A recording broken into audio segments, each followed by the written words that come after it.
Live better and longer with the Fitzness Show, hosted by fitness expert, author, and TV personality Fitz Kohler. She'll tell you why diets are dumb, supplements are snake oil, and the truth about how you can earn a lean, hard, pain-free, and athletic body. Now for our favorite bossy blonde, Fitz Kohler. Well, hi, team. I'm Fitz Kohler, your very noisy race announcer from Fitzness.com, and welcome to the Fitzness Show. This week's episode is slightly delayed because at the beginning of the week, I had no voice, or at least I had a far more manly voice, and that seems to be the trend post race announcing weekends. But yeah, I didn't want to subject you to it. So if you've been waiting, my apologies, but here I am. Voice isn't fully the way it's supposed to be. So if you're new to me, if you're new to this show, know that I normally sound way more interesting than this, or delightful, or ladylike. I don't know. There's a bunch of words, and I think all the words are better. Unless you really like this scratchy, deeper, masculine voice, then you're welcome. You are welcome. So today's show, we're going to do a bit of a race recap, and then I'm going to tell you about some other things that I want you to know, because there's always niceties going on here in Fitzness land, right? Okay, so I'm starting with the OC Orange County Marathon 2025, which was incredible. In fact, it's the Hoag OC Marathon 2025. The Hoag is our title sponsor, and boy, are they like super big contributors this year. This and last year, so great. So anywho, you got to name it. Got to call it what it is, right? Got to call it what it is. Okay, so I headed off to California last weekend. I think I arrived Thursday, and it's such a beautiful place. Now, if you've not been to the OC, you may have heard of the OC on television. It was a popular TV show, I don't know, I guess in the 2000s. I never watched it. But the gist of Orange County is that it's very upscale. It's a very ritzy, wealthy place. And if if you drive a Mercedes, everybody feels sad for you. That's right. Everybody feels sad for you because a Mercedes is like, what? Who wants to drive that? Because every other car on the road is a Ferrari or a Lamborghini or a Bentley or some sort of cars that I'm not even familiar with, because I'm not familiar with fancy cars. I'm a not fancy car girl. That's right. I'm a truck girl, a Jeep girl. And we're going to talk about Jeepy soon. But anyhow, we're in Orange County, and this is OC is the first race I ever announced back in, 11 years ago. I think that was 2014. Rudy introduced me to the race director, Gary Kutcher, who I adore. And thankfully, Gary gave me a chance. And because of this race weekend, now I announce races all over the country. It's really worked out magically for me. And I'm always thrilled to go back to Gary and the OC, and, super loyal to them. But then, because I've been there so long, it's a bit of a family reunion. Not only have I been there so long, but I've announced so many races throughout California that we just have endless friends. It feels like a family reunion or a class reunion, but there's a lot of really good reasons to go back and be excited to be there. So just fun, happy beach vibes. The whole weekend is spectacular. You know how some races are really good with one thing, but maybe not the others? OC is great with everything. The course is spectacular. The start line is gorgeous. The finish line is mind-blowing fun. All the sound is great, which really matters to me and Rudy, who I announced this one with. And then our timing is spectacular. The website's built out great. We have these mind-blowing parties after people cross the finish line at our marathon. No. 5K. It was the Andy Vargas, who is the lead singer of Santana, was performing. Just who has that at the finish line of a race, right? And then on Sunday, after the half and full marathon, we have this band, Flashback Heart Attack. They're huge in Southern California. Actually, people will run the race just to be able to enjoy Flashback Heart Attack, which it's an 80s cover band. They're so cool. And I've only seen them a little bit a few years ago, and I love them so much. And it's quite tragic because of me working, and I'm very clear that the place that I want to be is the finish line and the start line. But because I'm doing my job, I can never see Flashback Heart Attack, which, it's just a little sad. I need to go there to just enjoy them. I need to have a full Flashback Heart Attack concert night one day, and that would delight me. Anywho, the medals are spectacular. The challenge medal, super cool. It's this 3-dimensional running shoe popping off the medal. The gear is great. The shirts, all the stuff. I mean, and the expo is the biggest, most busy expo that I attend all year round. And even I ran the Boston Marathon. That expo has nothing on the OC Marathon. And that's no slight to Boston. It's just OC is that great. So all the bells, all the whistles, you should go. You should totally go. And this year we had, I think it was record-breaking numbers, over 20,000 athletes. Our marathon was bigger than ever, almost 4,000 athletes. And the half, I think, had about 11,000. And our kids' races had over 6,000. And just, good stuff.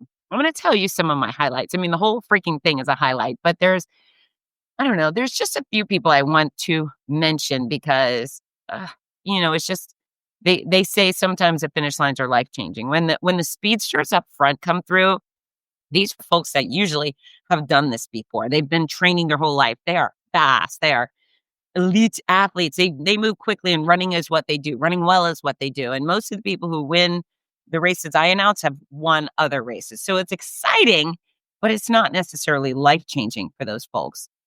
We had some real life changers this weekend. And one of the guys is Gavin Boller, which I'd love to tell you about him. I ran into him in the expo, and he looked familiar to me.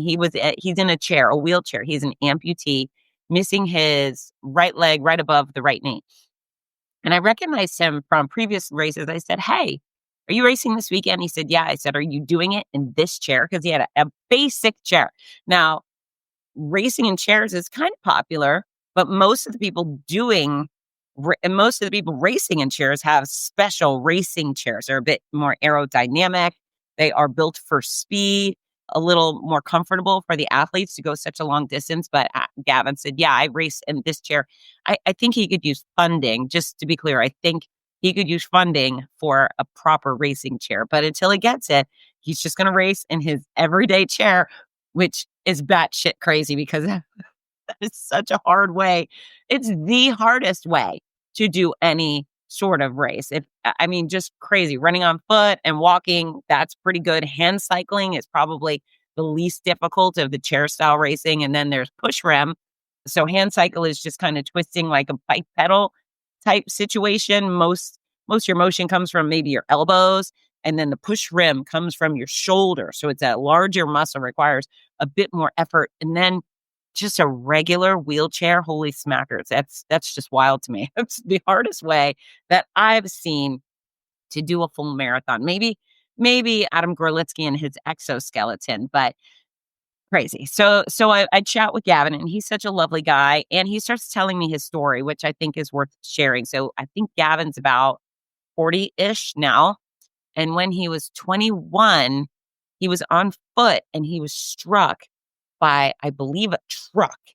And that's how he lost his leg. So imagine 21 years old. And then, you got your whole world in front of you. You're finally an adult, blah, blah, blah, whatever comes with that. And then boom, you're struck. You lose half of one of your legs and life changes forever. And he said that for many years, he was kind of lost, not sure what he was going to do, kind of depressed, just not living the life he should be. The accident was really traumatic on him, not just his physicality, but his emotional state and so forth. So 2 years ago, he was just looking for some answers. And I think he said he was on Facebook. I hope I'm not getting this wrong, Gavin, but he saw an advertisement for the OC 5K and he thought, okay, I'll give that a go. And so 2 years ago, that's 2023, he showed up and did the OC 5K. And it was really, really hard. I greeted him at the finish line. He was trying to take selfies and I was like, wait, I can do it. So I took pictures of him and then I took pictures of us. And he came back and did the 5K again in 2024. And then he did the half marathon last year as well. So he's done 5K, he's done half. And as we were chatting on Saturday, he was telling me that he was going to do his first full marathon on Sunday. And again, he's doing it in the regular wheelchair, which I just shake my head. If you could see me right now, I'm rubbing my forehead because it just seems so stressful to me. Holy cow, how could someone do that? And I have seen it before, but it just seems so hard. And so Gavin did the 5K Saturday night. He did great. And then also he has a friend named Prince. I don't know Prince's last name. In fact, I saw it come up on my computer screen on Sunday. Prince was also struck by a vehicle and lost one of his leg. And he was going to do the full marathon on his prosthetic. So upright, one's full leg, one half leg, half prosthetic for Prince. And, I was really excited for both of them. And I gave them both, a big happy shout out at the start line and told everybody in the crowd about them because it's interesting. People are really afraid. Not everybody, but many people line up at a start line and they're just terrified. And, not only am I trying to crank people up at a start line, get them hyped and excited, you want to calm people down that need that too. And, constantly pointing out that I know you're nervous, but let's use perspective. And usually I say things like cancer is scary. And if I'm in Florida or the South or in the East Coast, I say hurricanes are scary, right? If I'm on the West Coast, I might say fires are scary, right?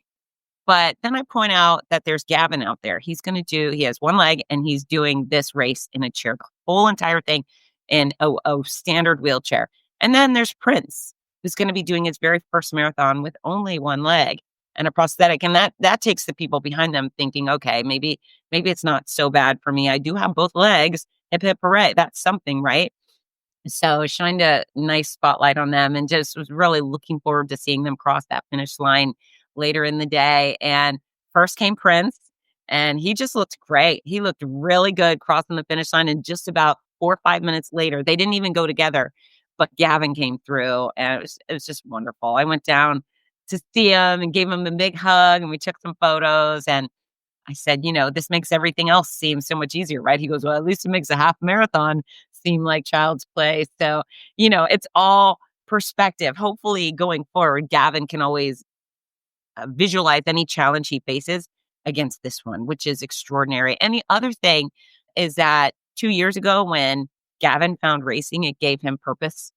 It brought this level of engagement and meaning to his life. He also found religion about the same time. And so he's now a really happy guy who feels good about himself. And I think having purpose goes a long way. And sometimes maybe some people think sports are frivolous, but I would disagree wholeheartedly. I think sports can be life-changing. They're not your family, or maybe those people who participate do become your family. But I do believe sports can have a extraordinary impact on anyone and everyone who gives them a try. And I can tell you that kickboxing changed who I was. That act of not only training and being so disciplined and on time and going above and beyond, and then the courage to step into a ring with someone who wanted to knock me unconscious. Well, that certainly gave me courage to do so many more things in business and in my personal life. It just mattered. And then, of course, once I hit cancer, all of the things that I had garnered through sports, whether it was discipline and courage or positive mindset, preparation, those things went into my ability to endure my treatment. And it's interesting when we talk about cancer, people are like, well, you lived or you died. Okay, but you have to show up for yourself every freaking day. I mean, for me, I had not only the chemo for 21 rounds and radiation 33 times, that's 54 times I had to do something terrifying. Oh, okay, let's throw in a couple surgeries. So almost 60 times that I had these big deal experiences through cancer.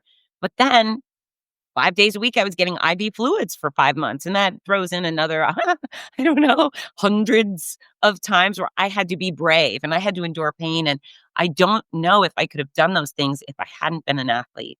To me, my athletic experience has really changed who I am. It makes me a better business person, a better friend, a more patient homeowner. Just everything I am that's good, I believe, comes from some solid upbringing. Thanks, Mom. And my experiences with sport. And so watching Gavin or listening to him tell me how his life is so much better is just heartwarming. And I root for that guy. I know he's going to continue to go on. He's only 40 for crying out loud. So he's got decades ahead of him. And the fact that he now has a mission and some sanity goes a long way. I think it's just so very meaningful. So And we will be right back. Are you looking for the perfect gift for a loved one battling cancer? The Cancer Comeback Series by Fitz offers hope, inspiration, and practical guidance. With Your Healthy Cancer Comeback, My Noisy Cancer Comeback, and the Healthy Cancer Comeback Journal. These books are a lifeline for all patients and survivors. Right now, you can order autographed copies at a special discount. Show your support and help a loved one go from sick to strong. Visit Fitzness.com today. That's Fitzness.com. Fitzness.com.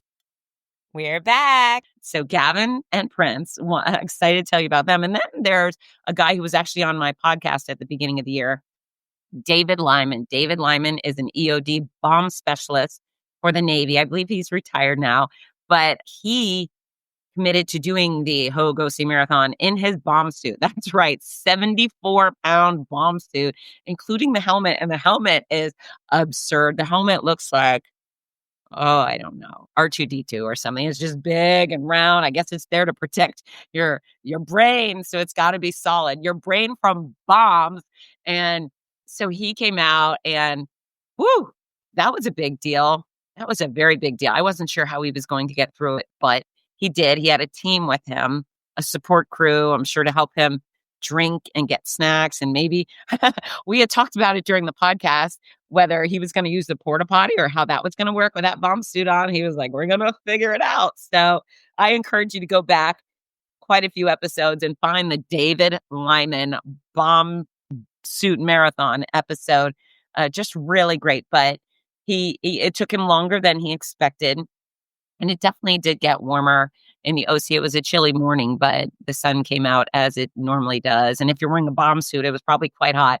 And then he finished the race over an hour after Rudy and I left. Now, mind you, we stay to the final finisher within reason, but at some point they have to tear down they have to take the microphone, tear down the sound.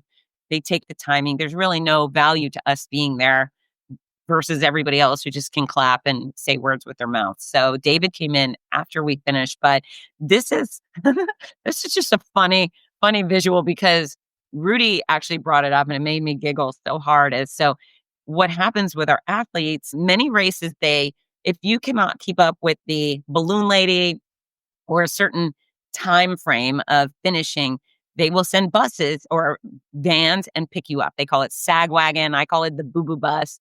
But yeah, if you're falling behind our official finish time, quite often many races will just drive you to the finish line and say, sorry, try again another time. But the OC doesn't do that. In fact, our balloon ladies who go exactly a 16-minute pace, they take off once our final athlete has crossed the start line. They walk at a perfect 16-minute mile pace. And then if they pass you, they don't kick you off the course. They give you a map and say, okay, this is how you get to the finish line and some encouragement. And then your job, if you've fallen behind, is to follow the rules of the road. So we can't leave the whole entire 26.2 mile course open all day. Race organizations make deals with the cities, with the communities they move through, and there are obligations to open roads, move the barriers, move the law enforcement, and clean those things up. And so again, that's often why the sag wagon appears to say, hey, it's no longer safe, let's go. But OC says, if you'd like to move to the sidewalk, you can finish. But Rudy brought up, which I thought was hilarious. Okay, so now David's walking down the streets of Orange County in a bomb suit. Can you imagine driving by this guy? There's no race anymore. You're just driving to church or the grocery store, whatever, and you see some dude cruising down the sidewalk with a bomb suit. I wonder if anyone called law enforcement and thought, okay, this is wrong. Something's going on here. But man, he's gritty. He is gritty. He went the whole distance. It took over 8 hours. I think it was 8:55. I could be wrong. Sorry, David, if I'm screwing you up. In fact, I'm gonna look at my messages here. What do we get out of David? Yeah, 8 hours, 55 minutes. Now, heroic because he raised about $10,000 for the EOD Foundation for people who have lost loved ones due to explosives or those who are injured on the job. And so absolutely heroic raising those funds, but being on your feet for almost 9 hours, holy cow. And then plus 75 pounds of gear, just mind-boggling. And of course, he wasn't the fastest guy. If he were not wearing the bomb suit, he would have finished way faster. who cares? He went the distance and he did something extraordinary. He was trying to beat a Guinness Book World Record. He did not do that, but he still was one of our stars of the show. And that's another person I pointed out at the start line for all the people who were nervous to go their distance on race day. I was like, listen, there's a guy doing it with a bomb suit. So you're going to have an easier day than he is. Take pride in that. And they did. So many just fun times. And I go down into the finish line chutes. Once the serious speedsters move on through, and I know I'm not going to get in anyone's way of their PR or their opportunity to win an age group. Once things start cooling down on the speed, I walk out into the finish line to find people and greet them personally, whether I know you or not, looking for hugs and high fives. And I run a lot of people through their finish line. It's so wonderful. I mean, I find specific friends that I'm looking for. Dee Marie and Beth Kent and Sean Metlock and Mimi and Jenny and gosh, Kelly and Stella and so many friends, right? I see people that I know. But sometimes there's people that I don't know that know me. They're like, will you run with me? And I go, yes. And so I actually get quite a good workout running the last 20 yards of the race with friends and new friends, which is just an absolute blast. Vicki Richardson, she's a legacy at OC. She's run every single one of our 21 events, and she did the 5K and the half marathon this weekend. Oh, and mind you, she's 85. Yeah, she's 80 freaking 5, and she's hot. Imagine Beyonce. I mean, if I could tell you Beyonce at 85, but it would really be more like Beyonce at 65 because Vicki takes such good care of herself. She's just so pretty and so stylish. And, it was wonderful to be able to escort her through the finish line. But endless friends, endless fun. And for those of you who ran with me, who were sharing your appreciation, how grateful you were that I would do that with you. Trust me, it's equally exciting for me to be with you. And note that if I get to you and you don't want me to run with you, just shoo me off. Say, no, I got this, Fitz Kohler. That's fine. I'm happy to just cheer you on with my big mouth. But Rudy and I tag team folks, and he's up on the stage reading names and greeting folks that way. And I get a little more germy. Yeah, that's right. I get germy because I'm hugging all the sweaty people. And actually, me and one of the security guys, we escorted an Army vet through the finish line of his full. And it was just so precious because I called for medics. I said, hey, medics, keep your eye on the finish line. And this guy was just limping. I don't know what was going on with his right leg, but security was on his left arm. I was on his right, and we were bringing him forward. And the medics started coming with the chair. And I said, no, he's going to finish on his own. Just wait for him. And I told the runner, I said, well, you're doing this on your own. You get full credit. He's like, oh, thank you. He was really worried. He was so cute. And he goes, I'm a vet. I was in the Army. I was like, well, thank God we have gritty people like you protecting our country. Like you are exactly what I want, even in extraordinary pain, even with some sort of injury, perhaps. He still had that will to keep going. And I admire it so much. And yeah, you finish your race on foot, or even if you crawl across that finish line, you get absolute full credit for the experience. And yeah, I do adore getting my arms around you, whether you know me or I know you or not. It's just, it's really fun. I do feel kind of like the race mommy, whether you're older or younger or my age. I love you so much. I'm so proud of you, and get to grab your cheeks and tell you you're the best. Oh, this is really great. I finally got to meet one of my besties in person. So a couple of years ago, I was announcing Los Angeles Marathon. And I've mentioned this before, but she's been a guest on my show a couple of times. But we have our first handful of finishers, our international athletes, mostly Africans, because golly, they win everything over there. But here comes, I see the first American woman coming through. And I don't know, I just connected. We locked eyes, and I felt like we were old friends. And I said, there's my girl, Ashley Paulson. And she runs through with this big smile, blowing me a kiss. She's got hot pink hair. And if you've been listening to my show for a while, you know that she has won many races. She's won the Badwater Marathon, not even Badwater Ultra Marathon twice, which is from the lowest point in the desert to the highest point in America, 135 miles, hot as hell. She won it the first time, I don't know, like a handful of years ago. People challenged her. They accused her of cheating. which she did not. And then the second year she ran it again. Not only did when they were keeping such a close eye on her, she beat all the women again and she beat the boys. So legit 2-time Badwater champ. And then recently this fall, she did the 7 marathons on 7 continents in 7 days challenge. She's just a phenomenal person. And we love each other. We actually love each other. We've never gotten to hug though. We connected at LA and then we've connected online a whole bunch and in social media. But finally, she ran the OC and I gave her some love at the start line. And then she comes through at second place. So second place, I was able to take my time, tell everybody how extraordinary she is, how much I love her. And then once she crossed, I went out. We finally got about 27 hugs. That's right. I lost track at some point, but so many hugs. And that's the beauty of the running community. You make real, meaningful friendships from afar. I don't know. It's just such a blessing. I wish Ashley lived next door to me. I feel like we would hang out and do all sorts of ridiculous things together. I probably would not go for a 100-mile run with her. I would do the first maybe 10 and then they'd say, okay, off you go, gorgeous. See you when you come back. But that was a real treat to be able to smooch on Ashley, who's just such a blessing, such a delight. Okay. And there were some other delights at the OC at the start line. And first, I'm starting with the mayor of Newport Beach, Joe Stapleton, who's a 40-something mayor, very cool. And not all the politicians who show up on my stage are a great time, right? Some of them are kind of stuffy and whatever. They're mayors.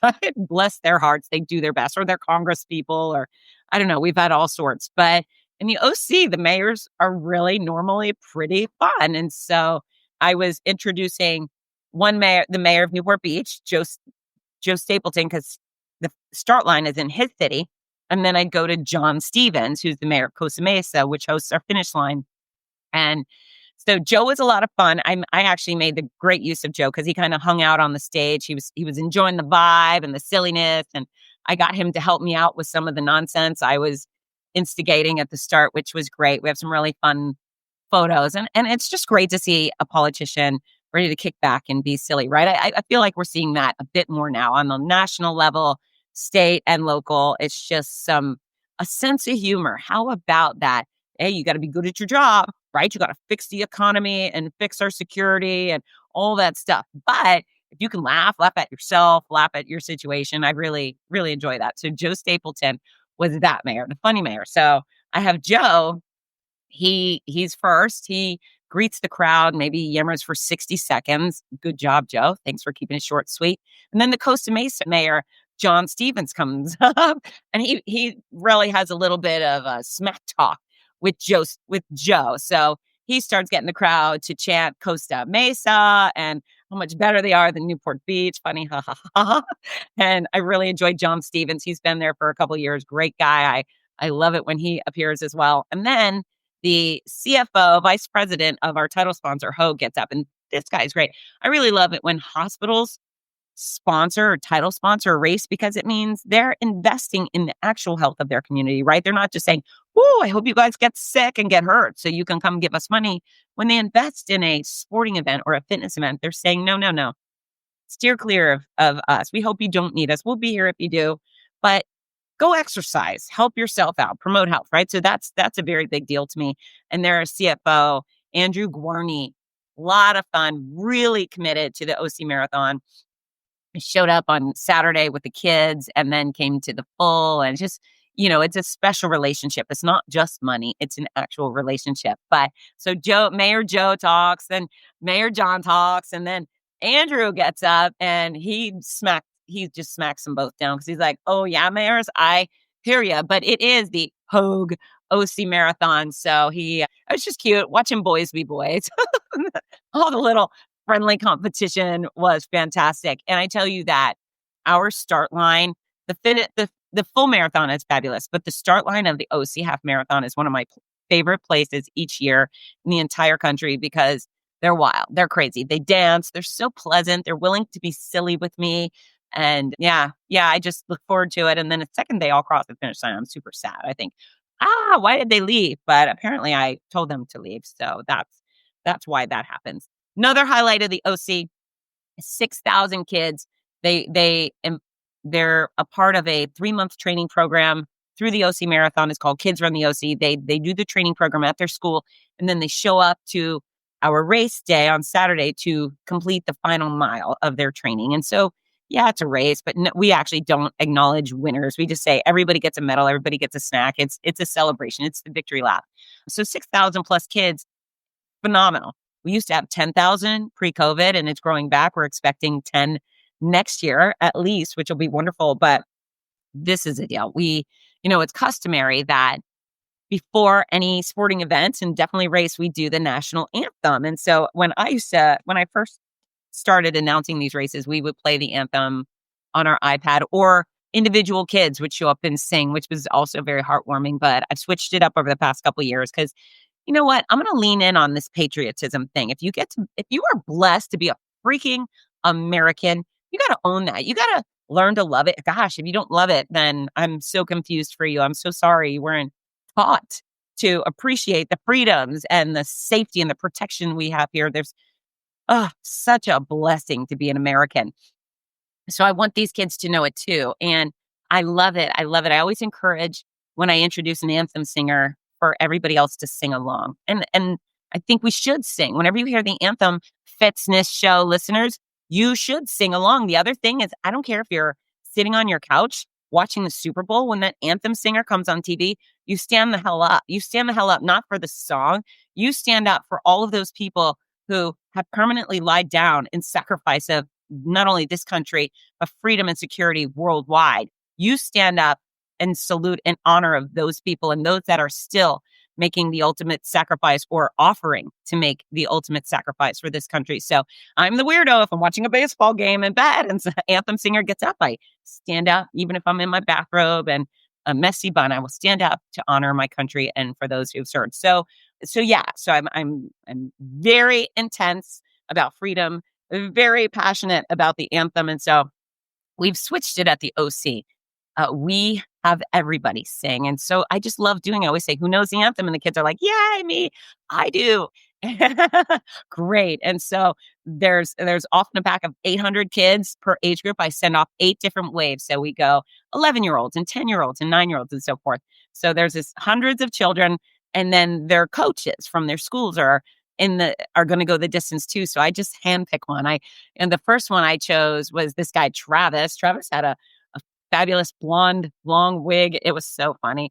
Anyways, I grabbed him and I said, come on over. You look fun. And I introduced everybody to Travis. I said, what's your name? He said, Travis. I said, everybody say hi, Coach Travis. And they did. I said, okay, Travis, you are brave, right? And he was like, yeah. I said, okay, well, you are going to sing. You're going to kick us off by singing the first 5 words of our national anthem. And then everybody's going to join in. You could just see the look on this guy's face like, oh my gosh.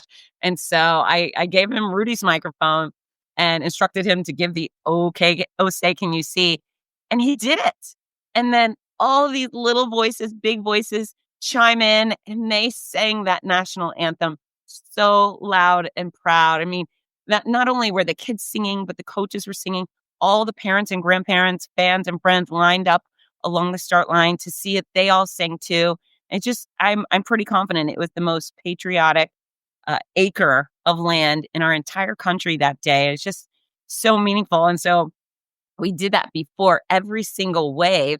And I loved picking out the coaches and making them sing it. And they were all just brave. But think about if somebody handed you a microphone, the anthem, I get it. It's a hard song, probably kind of awkward with the way it fluctuates. I know that and I have sang it on the microphone just because my iPad has died, but I know I don't have a beautiful singing voice.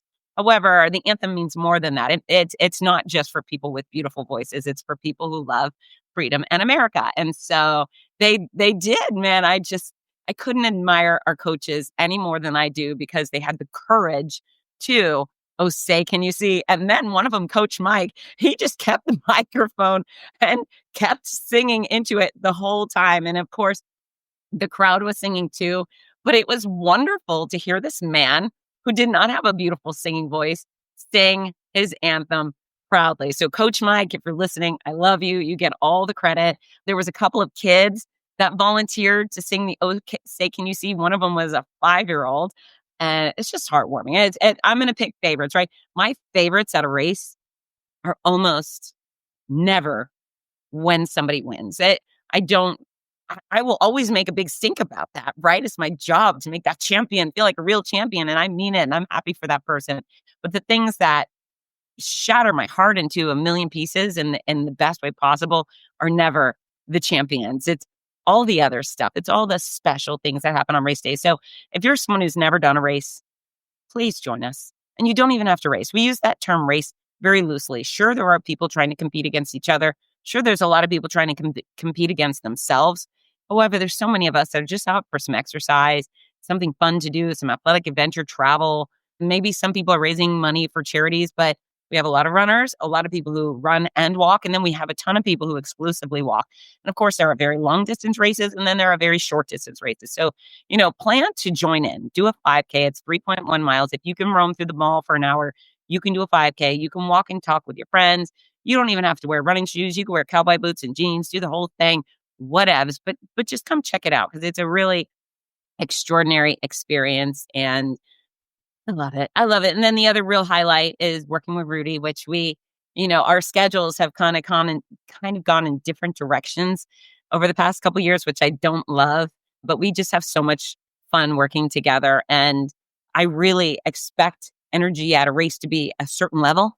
I expect very high energy. That's what I put into it. And if I have to work with someone who doesn't share the same energy, then they drag it down.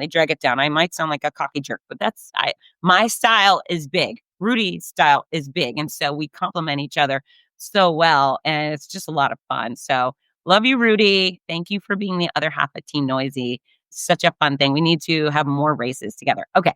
And then I think this will be my last reference for the Hoag Marathon. We have a VIP party on Thursday night. And the VIP party is people who've run our legacy athletes. There are sponsors. There are charity runners. So it's not just hoity-toity whatevers, but it's a really nice cocktail reception. Race director does a lot of talking. Adrian, his marketing manager, who does so much more, she does talk. But Rudy and I host the start. We chat a little bit, and then we wrap things up at the end after lots of recognition and points are made. So I wore dress and my cowboy boots. I wear my cowboy boots because they're my favorite shoes, and I think they look cute with the dress. So that's how we're standing on the stage, and we have a great night. Reminder, we're in Orange County, which is so freaking fancy. These people are a little extra, right? There's a lot of people that are really extra. My dress might have cost $100. I'm sure there were some dresses in that room that were $700. Just what ifs. That's kind of how we roll or they roll in Orange County. So we're wrapping things up. And Rudy and I, when we wrap things up, we're not scripted at all. We're just talking.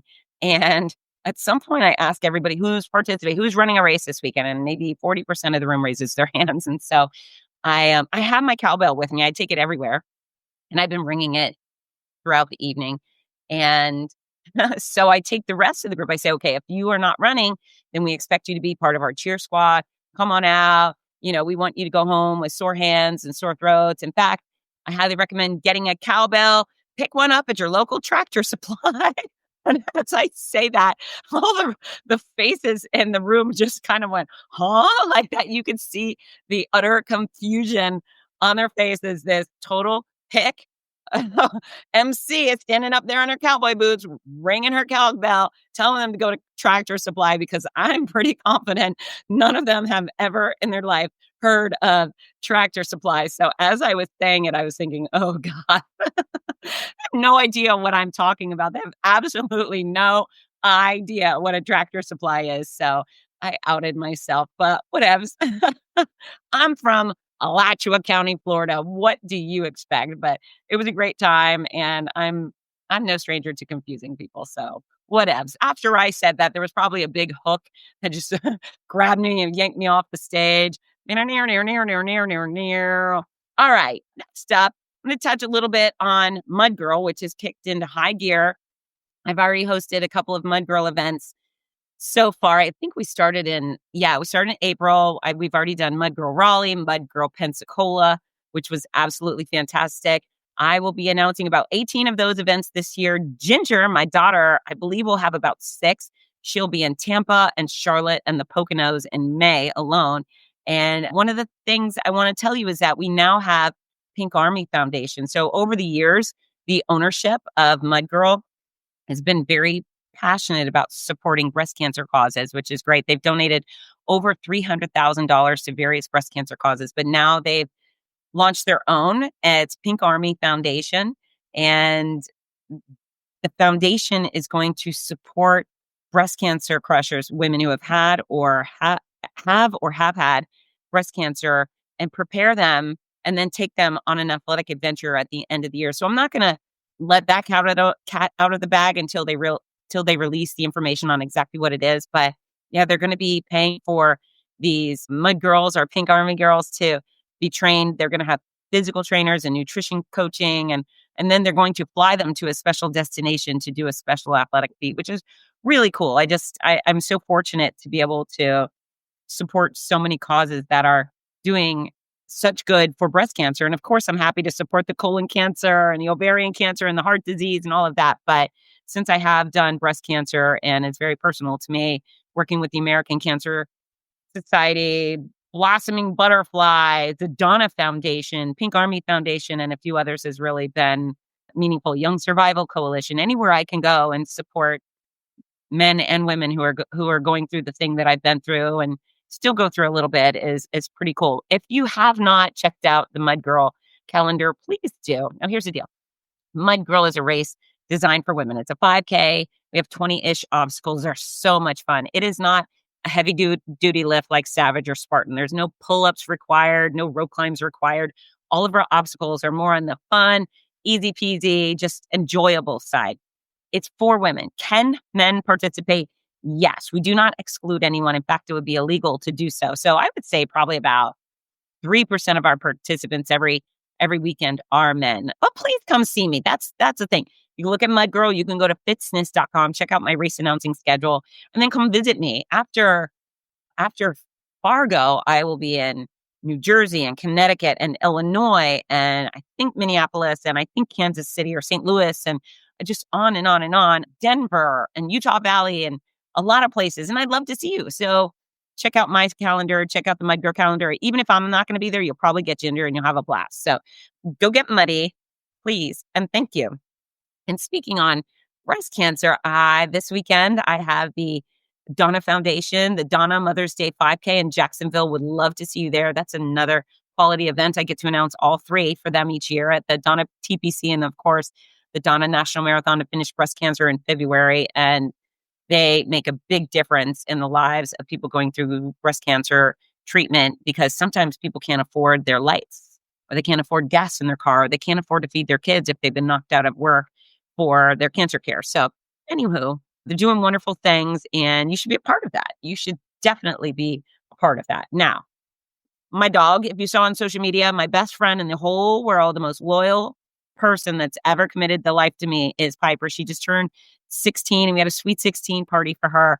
And happy birthday, Piper. That's it. I just want to say it. We had a big party and sweet. Yeah, she's an angel. She's a mostly lab mix and she's still really healthy. I'm going to tell you a little more about that on a future podcast, but we do 2-3 miles every day. And yeah, I'm expecting to have a fun, sexy and 17 party. She would totally make the most sexy 17-year-old on earth. So looking for that.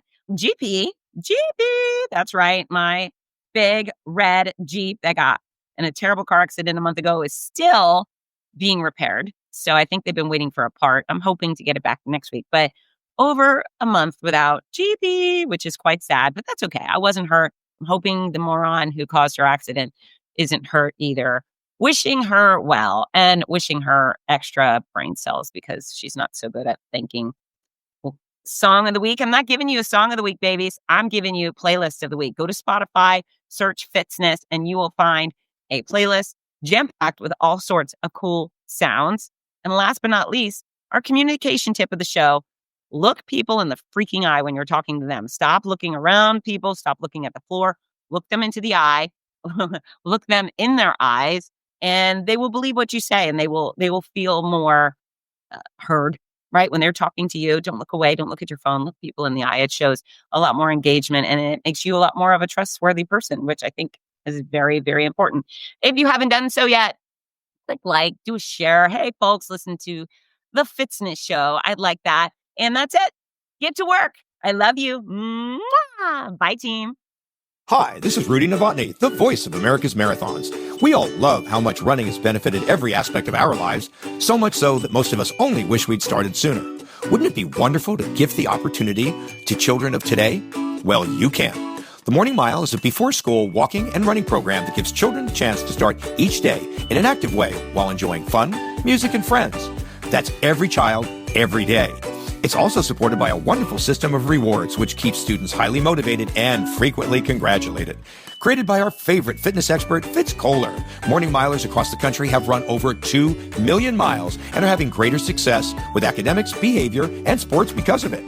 The Morning Mile is free to the child, free to the school, and is inexpensively funded by businesses or generous individuals. Help more kids get moving in the morning by visiting morningmile.com.